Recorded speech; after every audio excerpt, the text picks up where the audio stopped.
Good afternoon and welcome to the DIF, broadcasting live from the Cow Studio. I'm here with my lovely colleague Joe Miller, and I'm Jos Blériot. And this afternoon we're going to have a session with three of our former Schmidt MacArthur Fellowship students. We have Phil, Melissa and Thomas.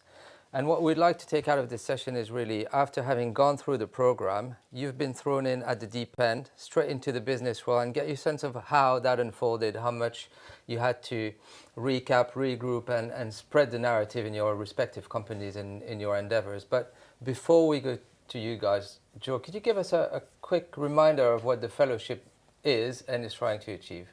So, the fellowship is an international program for graduate students around the world, that graduate students and their academic tutors on the circular economy. It's the only one in the world. The idea is to build knowledge and innovate around the circular economy across design, engineering and business. The outcome being to sort of seed young entrepreneurial bright minds into the economy to start making those changes, but also by bringing in the academics to the process is to begin to understand what we can change about the educational system, about the learning mechanisms to within higher education, within education to help inspire a generation to think through the lens of a circular economy. So what is it within education that also needs to change? And once you've thought about this, you need to apply it. And of course, you've gone through the program, ended up either creating your own businesses or finding a job. And how straightforward has it been? And who would like to volunteer for that, Melissa? Sure, yes. So during the fellowship, I had the chance to meet Angela Nahikin, who's the director of global sustainability at Steelcase, which is a office furniture company. And so I had the chance actually to ride after the summer school to get an internship at Steelcase. And I'm still working at Steelcase 3 years after the beginning of this internship. And how easy was it to get into the circular economy side of things? Because Steelcase is a pretty enlightened business when it comes to design, and they have business models which are conducive to circular economy. Mm-hmm. Did you feel you were naturally among the same crowd of people thinking along the same lines, or did you have to do a bit of pedagogy as well? Sure, I think you always have to do some education when it comes to circular economy. When I arrived, I had part of my job at Steelcase when I arrived in this business in France was to train actually the salespeople, to explain them what was circular economy and what was Steelcase strategy to actually develop a circular business model. And we really took time to highlight what were their understanding of circular economy, of sustainability, of the work that Steelcase was doing in terms of eco-design. And starting from there, trying to really create a strategy to do this change management and this stakeholder engagement. And so it has been a journey to really try to do workshops and presentations and have this long-term strategy where you're quite often speaking about circular economy to really engage the employees inside the company. Phil, your experience was a bit different because you were straight into the hardcore topic when you started, am I wrong? Yeah, so actually I tried to develop my research that I did as part of my circular economy innovation project, which was exploring recovered materials for 3D printing.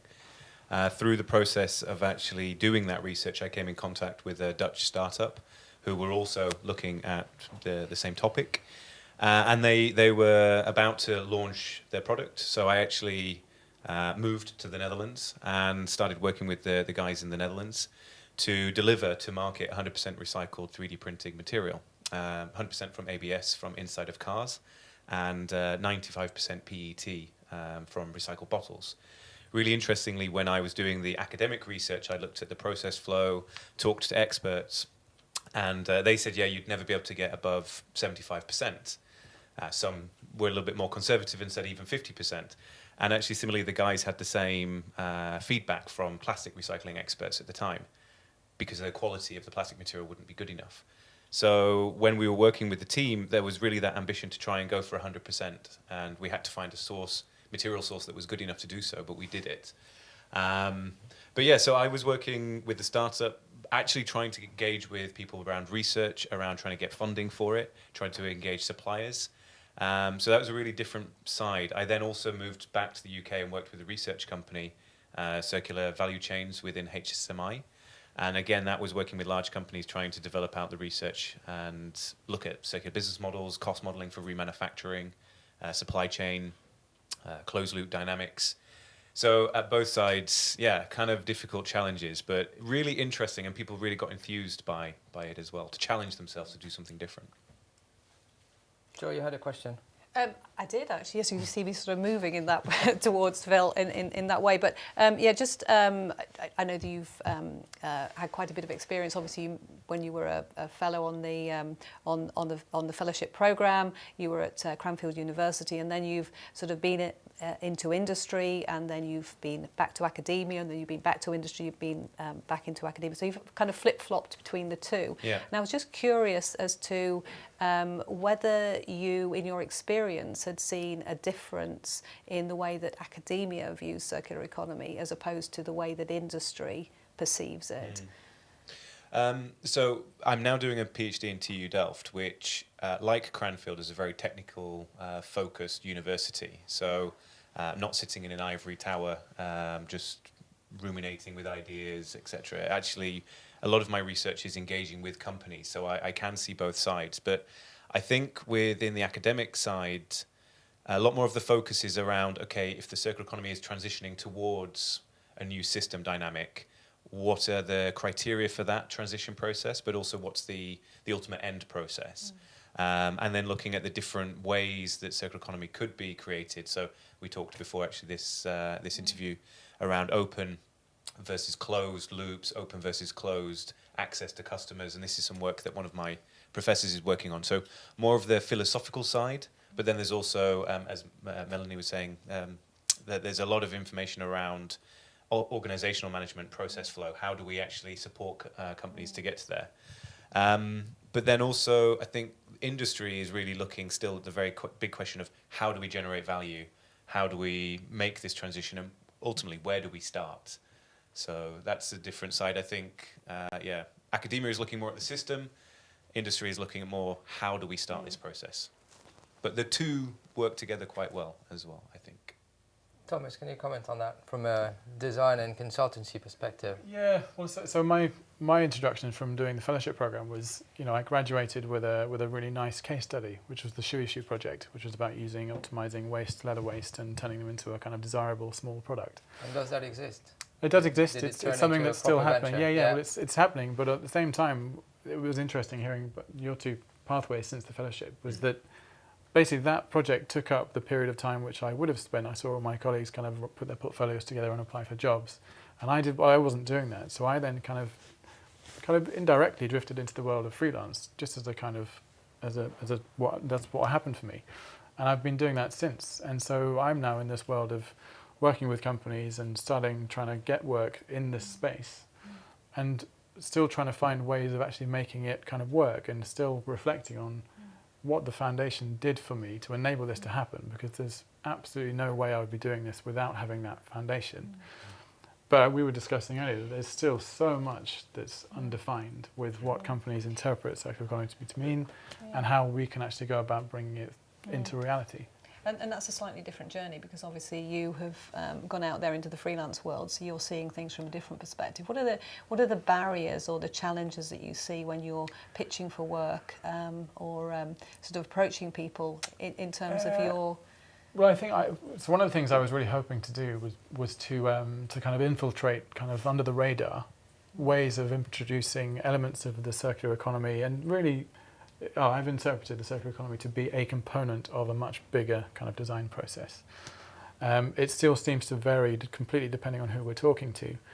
But I think one of the things that is really noticeable is without having someone within the company that I'm working for who can be that catalyst to enable me to kind of help them do what they want to do, is really then hard for me to kind of make that work. So I think I was quite naive thinking that I could just go about tweaking, marginal gains was talked about a week ago, and it was about what I'm doing is retrofitting small influences on supply chains or material choices, but it feels quite far away from the kind of utopian idea of this system thinking.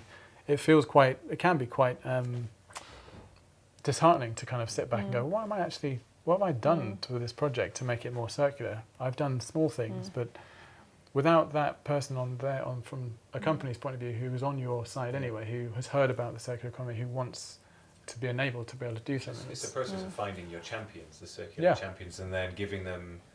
This is what I find really weird, because the foundation gave me a very good foundation, to use that term, but then suddenly you're termed as an expert, and I'm still researching, and I'm still trying. I've got big questions that I definitely don't have answers to, but you're wheeled out a lot of the time as, and now we have the CE expert, and you're like, oh, okay.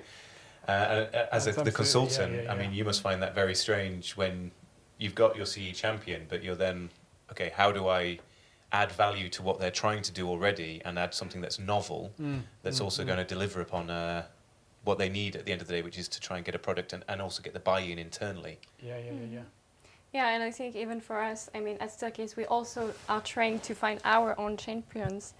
We are considered as the experts, and we are still looking for the other champions inside the company. So I think it's really like always getting to the following step where you find someone that will be engaged and work with you. So it's always the same.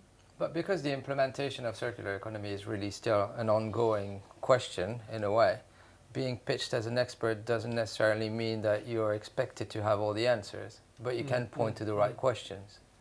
So is that something as well that you consider as part of your role, having been set free into the market after the fellowship program to go and poke a bit, not say this is what we need to do, but this is at least what we need to question?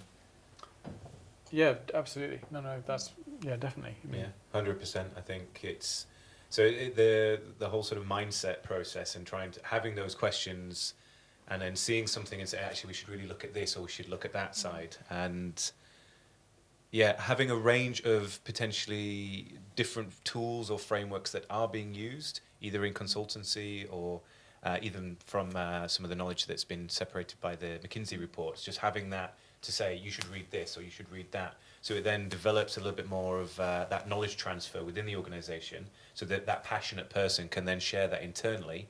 And actually, one of the things that I'm finding a lot from my research is that with half of the role of the CE champion, and actually you're probably the CE champion within Steelcase, is, as you said, education, but is also chasing the enthusiasm and excitement, putting forward ideas that show people there is a challenge. So almost on one side, here's a challenge, try and run with it. Here's a few tools and ideas. There is no expert. Let's all try and do it. And actually people get very enthused by that. Yeah, there's a question from the audience actually. Jeremy is asking, I'm guessing he's stumbling against that very same issue. What kind of practical steps can you find to find these champions or catalysts within your organization? How do you actually know who they are? Or do you have to create them? Well, I found myself having to create them. So I'm in some of the roles that we've been working in, it's about, a conversation over coffee, or it's about a drink in a pub later that evening. It's about trying to foster that engagement with a different way of doing something. I mean, it sounds very abstract actually when it comes down to it, because there's so many ways you can kind of go about trying to engage people in the bigger system about what they're doing. But from a design point of view, one of the things I was going to say is that we're very used to having kind of quick wins with design. You come up with a solution, you get given a timeline, and you have to kind of act on that and come up with a solution. But it's really hard to kind of still consider ourselves that we're in this sort of infancy of what the circular economy is, and it's a word that I know that the foundation uses a lot, but we're still in an infancy, and it's quite kind of, it takes a lot of pressure off, because I sort of feel like we've got to be on infancy now. We've been doing this for, only 3 years, but in many ways it feels like a long time because we've been doing it every day. We're trying to do our own thing, and infancy is a word that is absolutely still relevant, but it feels like that I'm sort of hesitant. I want to be more, I want to race into something further, I want to use a different... I think it's part of an evolving story, really, rather than infancy. It's an evolving story. I sort of brings to mind something that we were talking about just before we came on air, but just the fact that obviously you've all been through a journey, and there must have been at some point some eureka moment where you thought, my goodness, this is an amazing concept. I really want to chase that. And you know, I've got the experience of the fact that I've been through a week-long summer school with each of you, and seen your ideas evolve. But you know, Melissa, I mean, you know, and we had this conversation earlier. What was your kind of eureka moment, and how's your kind of thinking evolved since 2014, I think, when you did the summer school? So over the last 3 years of actually being out there and thinking about it, has it shifted significantly? Well, when I was at the summer school, I was really enthusiastic about circular economy and all the creativity and innovation it brings. We were working a lot on strategic way to implement a circular economy.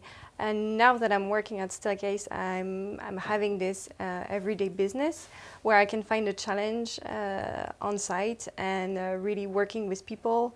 And so I'm really seeing the part of operational way to implement a circular economy and how it's related to all the different departments of the company. It has to deal with sales, it has to deal with marketing, communication, finance. And I think that was something that I really discovered at Staircase, is that it's related to all the departments and all the topics of the company. And so when you're sort of identifying your champions, for example, or talking to your potential champions, is there sort of one sort of trigger that usually brings them on board, or is there a number of different triggers that you use to engage people in discussing the ideas? Yeah, I think there are two aspects. I think the kind of creative and innovative aspect of circular economy is very enthusiastic and is really a way to interest people internally, but also providing case studies and proof points and showing that it really brings value to our customers was really a way to engage those people, those champions, and to really show them that we have so much to offer with those models. Yeah, I was just going to say on the back of that when I was working with HSMI, a lot of the time we were looking at... Sorry, can you unpack the acronym for everybody, Oh, please? sorry, the High Speed Sustainable Manufacturing Institute. That's because it's difficult to say, Joss. It's difficult to say, so it's just no. But when I was working within the and good point. Sorry, when I was working with the circular value chains team, we were putting forward research proposals with organisations, and it was we would have to find our champion, and it was usually about either the process efficiency we could develop, or it was the new value proposition, or how this would align with a wider strategy. So the key there is almost speaking within traditional terminology that resonates with the person that you're speaking to. And then I almost call it then the circular economy Trojan horse. I explained this before, where you sort of do a traditional business process, or you explain this and then say, if we were to change it in this way and look at some recovery strategy, or if we were to look at design for X, design for remanufacturing, or design for reuse, that would then change the wider strategy this way. And so people then have that first step and go, okay, this kind of makes sense. But then there's this transition point where they realize, okay, it's not as simple as I thought. It's more complex. Then I have to get lots more people involved, and that's when they then become a champion as well, because they like the initial nugget of the idea, but they realize, actually, for me to deliver this in my company, I have to speak to legal, I have to speak to finance, I have to speak to marketing, sales, but et cetera, et cetera. So then that's that spreading effect, which I think is really, really powerful. But speaking in a language that is understandable, and you then have to say, who are you speaking to? What language will resonate with them? I don't know if you do a similar process when you're engaging with clients. You do, but actually one of the things that's a good question to ask, what is the Eureka moment? Because it was almost like every project has its own Eureka moment. I mean, you get Eureka moments in most days in life. There'll be a point, and for me, that really just means a clarity of thought about something, and there seems to be a good, clear solution. And it might just be for your own mind and your own vision. You can foresee a kind of solution to this problem, and the Eureka moment, I mean, these are the things that occasionally you can understand and you grasp and you can put them in your mind's eye. And those are the kind of Eureka moments that I have that keeps me engaged with pursuing this idea of the circular economy, because you can fleetingly capture what this might embody itself in, whatever project you're on about. And therefore, it gives you hope that there will be a way of getting to that kind of ultimate goal. And it's trying to communicate that to as many people as possible when it happens, because most of the time it's so far removed in detail and complexity and all these different stakeholders that I definitely would admit that I find it hard to keep on to that kind of clarity of thought about what the circular economy is for society. But do you think you can turn that moment into something that you can share, into a narrative or something that you can try to transmit and get people to have that realization? Or do you think that you have to be confronted with the thing yourself in order to realize it? Well, I think a bit of both, really. I think you'd share the moment with people around you, and you'd try and communicate that as best you can. I mean, that's kind of ultimately all you really can do, and it remains a big challenge for us to be able to do that.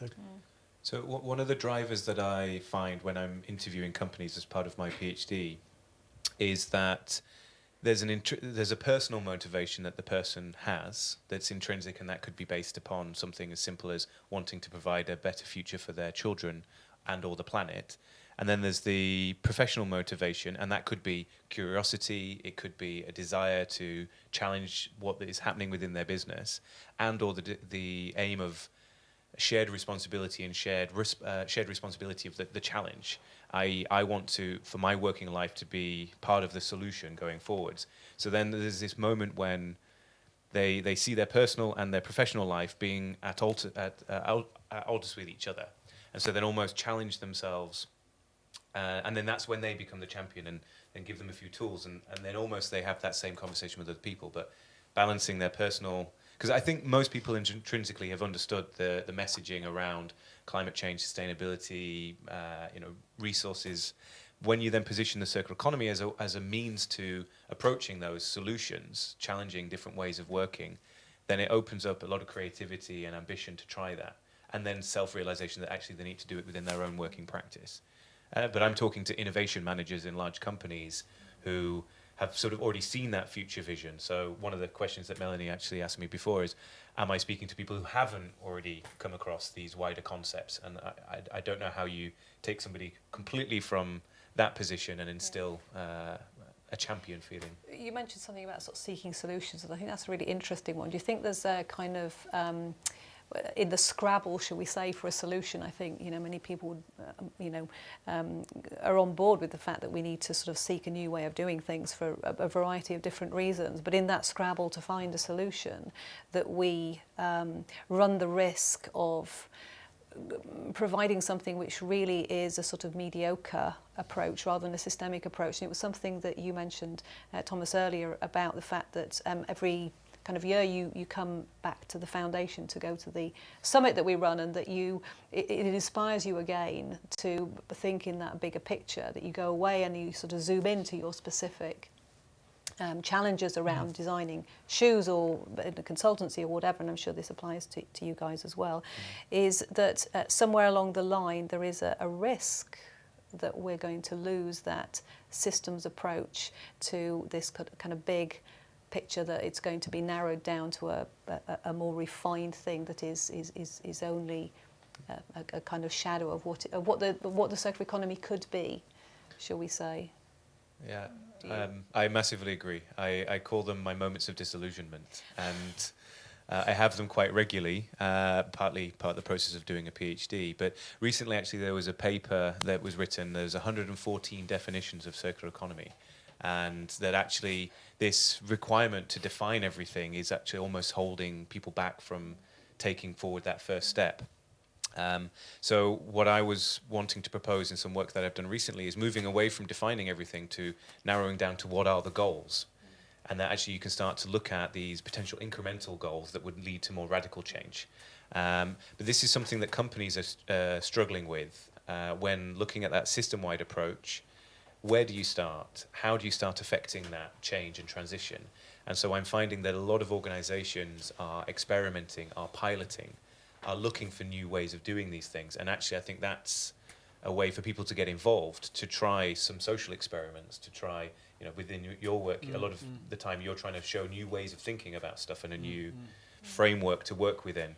But if we don't take that step from piloting and experimenting to actually doing, and I feel there's a lot of people that are still on the edge who are very committed in doing something, but they're not sure what. Yeah. I don't know what that step process is, but well, but that's the nature of this. For me, it's been this kind of the systems thinking approach. It allows you to have this macro view of what you're doing, and you can see all the different systems at play, and you kind of work out, well, if I do this, hopefully these things will happen. But actually, more often than not, it actually paralyzes a lot of designers because there's so many choices.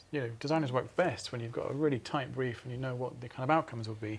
And the choices are sometimes contradictory. Yeah. Because if you go down one route, then you're closing off potential other routes, and then you don't want to lock yourself into a particular decision. Then someone turns around and says, "Oh, actually, that's not the optimum." So it's how are Steelcase dealing with it actually, though? Because well, I guess inspiration is something that we have to maintain, especially for when we are facing everyday obstacles, but it's also something that we have to share with the people internally. So I guess we have this kind of double way and mission to keep this momentum and this inspiration to share internally. Otherwise, it's more difficult to engage everyone.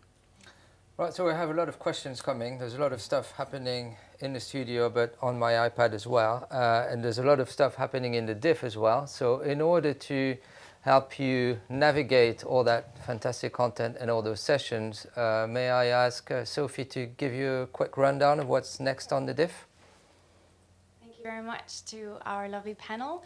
I'm going to take this opportunity to tell you about a few other sessions that we have coming up, including some previous Schmidt MacArthur Fellows. And these are done in a variety of formats, so you can be all eyes and ears.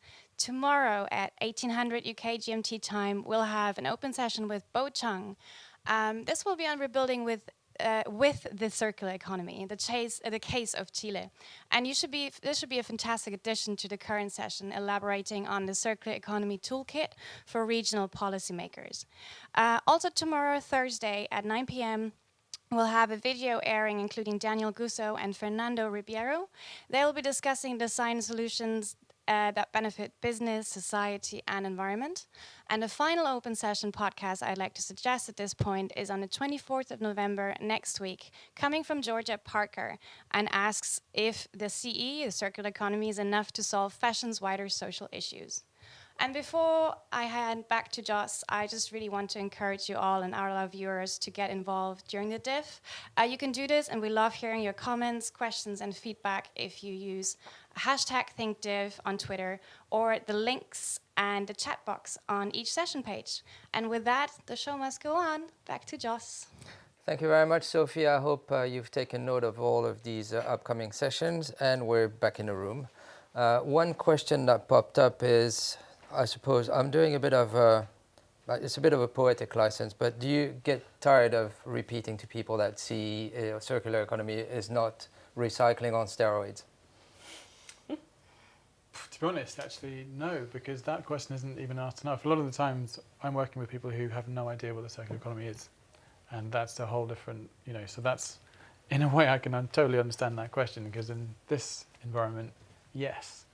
But outside of these, this location. So the starting point is even lower. It's even lower. Right. And so I would love it if someone was to ask me about, actually, how is it different from sustainability to recycling to, so no, for me. How about you, Melissa? No, actually, it's the same. I guess we have to start the discussion from the beginning with everyone internally to really explain what is the circular economy. But I think it's a great opportunity to create a spark, with them and create new discussions. So it's actually great when people ask you about circular economy, because they have this interest to understand what it is. So it's very positive. I mean, for myself, within the PhD context, no, it's never discussed. But within the interpretation of how policy, circular economy policy might be enacted, there are still people who see it as just recycling, waste management, 2.0, 3.0, whatever. Well, having said that, in the Dutch context, it's risen above that type of argument. And I was 100% going to move to the Dutch context within. So, and I was actually in the Circular Procurement 2.0 conference in Estonia a couple of weeks ago, and the Dutch have led forward with a Green Deal, which is linked to stimulating circular process, where they actually want to have about 100, or they had 100 companies. They're going into a next process. But they also shared with the Flanders, the Belgian Dutch-speaking side. Now, Estonia and Finland are also looking at this as how can they stimulate circular procurement processes at a national level, and waste management was not really spoken about, recycling was not really spoken about. It was the full product service solution, combination of system change as well as what could they do on a policy level to enact it. So I think that discussion has happened, but it's already moved beyond it, thankfully. Well, it's interesting you mentioned Estonia, because the reason why Estonia came to the picture is because they're currently holding the rotating presidency of the EU. Yes. And the EU has a big circular economy agenda, which ultimately is going to affect all businesses in Europe. Mm-hmm. So would you say that, and that's a collective view, would you say that there is ignorance on the part of business with regards to that upcoming legislation package on circular economy? Do they even know they're going to be expected to fit within that? Depends who you talk to. Yeah. I mean, I think that's totally true. It can, from my experience, that there's not been much talk about that at all. You know, legislation coming into effect, decisions on what we end up doing, what materials we choose. It still seems, certainly from my point of view, quite removed from. And the companies I'm working with are quite a small, 10 to 15 people, startups doing, selling things. They wouldn't know, I don't think, about that. But I think that's really interesting, because they will have to know, and that might be the change that actually enables them to look at something differently. The legislation coming through is... So in the Dutch context, again, there's a group called Circo, which is affiliated to TU Delft, that has been doing, I think they've successfully done now 200 engagements with companies through workshops. They've just received funding for a further 2 years to do 200 more workshops. So that's not 200 companies within separate workshops, where I think they had 7 to 10 in each workshop previously. And their process has been around education. They always try to bring 2 people from the company from different functions. So in the Dutch context, there is a lot of movement. But then the Netherlands is quite a small country. It also had the EU rotating presidency, and they actually also put forward the Dutch 2030 circular vision, and they've been also putting forward a lot of funding for this as well. So the two go hand in hand. So I think now circular in the Netherlands is very well positioned. Lots of companies are aware of it. They've also recently, through the Environment and Infrastructure, signed a deal on materials. So I think they had over 300 companies sign that deal. So they're very aware, but then that's also front-running companies. But it is filtering down. I'm a little bit disconnected from the English context these days, so I don't know. Yeah, it's interesting to see how there are differences between the different countries, and the awareness around circular economy is really different from each country. And associated elements, because France recently made planned obsolescence a criminal activity. Yeah. The third, the people are really highly engaged to make things change, but political aspects take more time to implement that. Do you see there being sort of one significant shift that's happened over the last couple of years since you graduated from the fellowship that's been significant in advancing some of the thinking, applied or theoretical, particularly? There's a blank look, so perhaps that's not a very good question. No, but I see a lot of the work that the Ellen MacArthur Foundation has been doing within the CE100 has been very good. The fact that, from my point of view, within TU Delft now, we don't have enough professors and PhDs to supervise all of the master's students who are phenomenally interested in exploring, as part of their research, circular economy. And I think that's, from other colleagues from different universities, that's also happening, that people who are in education at this moment really want to challenge and explore with these ideas. And our problem is bandwidth to try and support them within that approach. So there is something happening. I think the work that you guys have been doing with the CE100, I think there are even TV shows like on BBC, I think a year or two ago, there was a series called The Men That Made Us Buy, 3-part series. So there's a lot of these connecting issues that are happening, and people are switching on to it. Yeah. Well, I mean, I'd say that it just feels like, I don't know if there's one thing in particular, but it feels like there's a big, big opportunity for, it's now coming down from the top and it's coming up from the bottom. And we're in this kind of middle bracket of, okay, then so the middle management of the companies, and how do they enact this? And we feel that there's a massive opportunity there, and that's changed. And there's a kind of, it's being pushed down and coming up, and there's that space that's now kind of being defined more and more, and hopefully the sort of gap gets thinner and thinner, because there's more expertise coming from the top. Sorry, from the bottom, and persuasiveness coming from the top, then that kind of neutralises itself. A general awareness. Yeah, general really, awareness of the term, perhaps, not well, necessarily. no, just of the opportunity, because it's a word that's used a lot now. People are using it all over the place, but to mean all sorts of things. Making more money from selling their stuff. Yeah. It's gone. No, I was thinking, there are so many startups now that are, working on those type of subjects. In France, we have had a law in 2015 around environmental issues, and part of it is for local administration to have this kind of circular economy plans every year. And so local administrations are really starting to get interested in that. So there is a shift. Maybe we are not communicating a lot about this, but people are getting aware, and you have this initiative here and there, and it's very creating a strong basis, I think.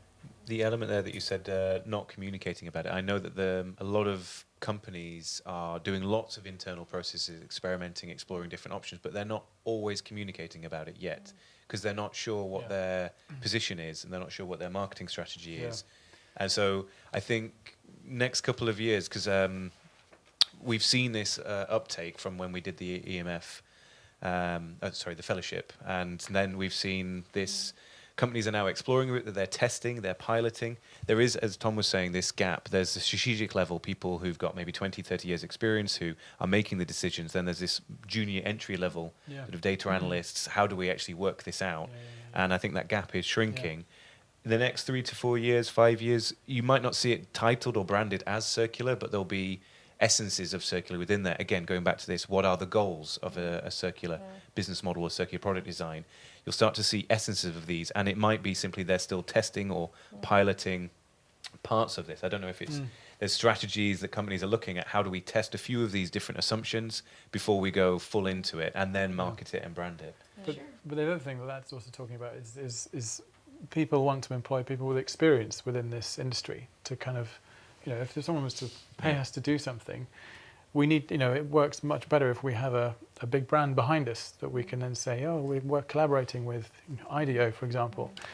And it's harder for people who are still as trained as some of the bigger companies, but it's where we've got this weird uncertainty over what qualifies as experience within circular economy. Because if you don't have, it's like when you get a job, you need 2 or 3 years experience before we're even going to look at you. And we still feel like that we're in that position now where we've got 2 or 3 years experience working as experts in this field, but that's still not enough to be fully employed by a company who really trusts that you're going to deliver them a result. Or shift the system. Or shift the system, Or shift absolutely. the system. Well, because it's still a co-creation mechanism happening at the moment, so there's not a body of experience that does exist, and it's really, it's part of the process that you guys are going through, and the current fellows are going through. Joe, how many fellows currently in the pipeline? So on the current cohort, there are 18 students, but over the last 5 years, we've had 86 students from about 25 different countries. That's great. So we could have a lot of these conversations, actually. Yeah. We could have hundreds of them, John. Right, okay. Well, unfortunately, this one, I think, is running out of time, but thank you very much, guys, for coming to see us and speak to us openly about your experience. I think it will be valuable for the other fellows, but also to the other people applying for the fellowship. So With this, I'd like to conclude this great session, say a big thanks to our men in the studio who have been running this show really smoothly and who will be continuing to do so because we're only halfway across the diff. See you very soon. Thank you.